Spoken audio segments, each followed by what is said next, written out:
A gym charges a fixed monthly fee and an additional cost per hour for using the badminton court.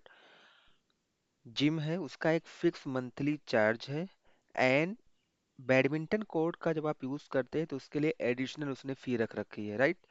A student using the gym observed that when she used the badminton court for 10 hours, her bill was 800 rupees, right? So यहाँ पर अगर आप देखोगे, तो जब वो 10 hours के लिए कोर्ट यूज करती है तो उसको कितना पे करना पड़ता है? 800 रुपीस का पेमेंट करना पड़ता है। And when she used it for 15 hours her bill was 1100। और जब वो 15 आवर्स यूज करती है तो उसको 1100 का चार्ज पे करना पड़ता है। If if the monthly bill y means जो बिल है वो हमारा वाई से हमें रिप्रेजेंट करना है, depends on the hours of the use of the badminton court x, और जो आवर्स वाला सेक्शन है उसको हमें एक्स से रिप्रेजेंट करना, right? According to the relation y is equal to a x plus b, और हमें जो रिलेशन गिवन है वो है हमारा y is equal to a x plus b. यहां से हम लोग क्या देख सकते हैं? When x is equal to 10 then y is equal to हमारा क्या मिल रहा है? 800। और यहां से अगर आप देखोगे when x is equal to, x की वैल्यू जब 15 हो रही है तो y हमारा क्या हो रहा है? 1100, correct?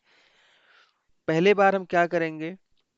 x is equal to 10 and y is equal to 800 को इस वाले रिलेशन में पुट करेंगे, एंड देन इस वाले रिलेशन को भी, इस वाले वैल्यू को हम इसमें पुट करेंगे तो हमें दो इक्वेशंस मिलेंगे। हमें उन्हीं दोनों इक्वेशंस को सॉल्व करके a और b की वैल्यू को फाइंड आउट कर सकते हैं बहुत ही इजीली। तो जो फर्स्ट हम लोग देखेंगे, put x is equal to 10 and y is equal to 800 in above equation, above equation। so what we will get? y की वैल्यू हमें 800 पुट कर देना है, a की वैल्यू हमें 10 पुट करनी है, इन नहीं, x की वैल्यू हमें 10 पुट करनी है, राइट?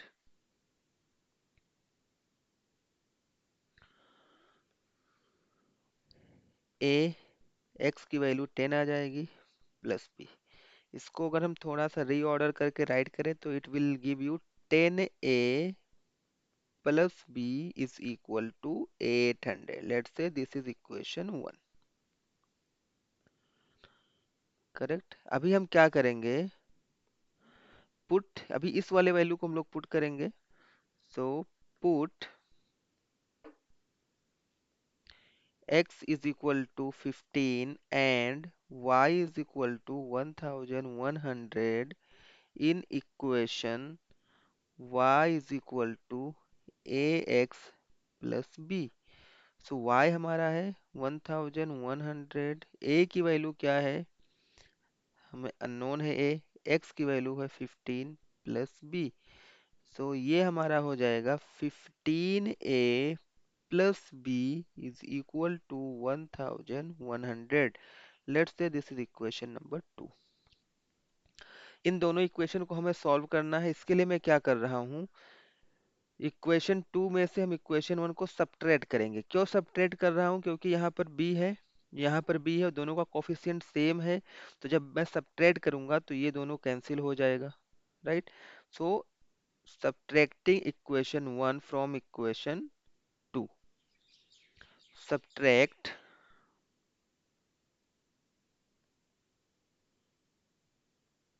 Equation 1 from equation 2।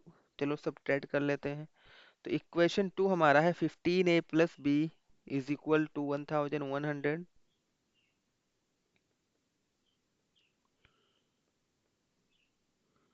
और इक्वेशन 1 हमारा है 10a plus b is equal to 800।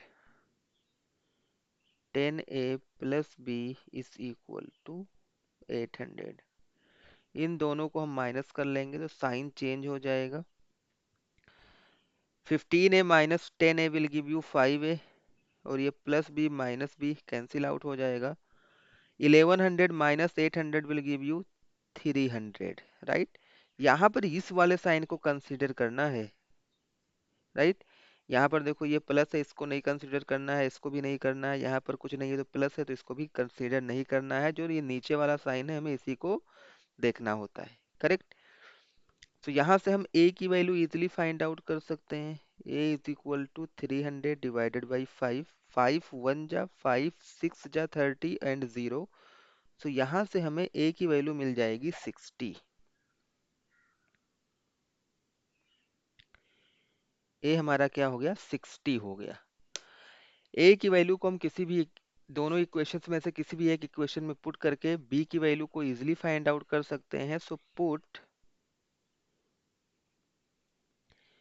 a is equal to 60 in equation 1। और इक्वेशन 1 हमारा कौन सा था, ये वाला था।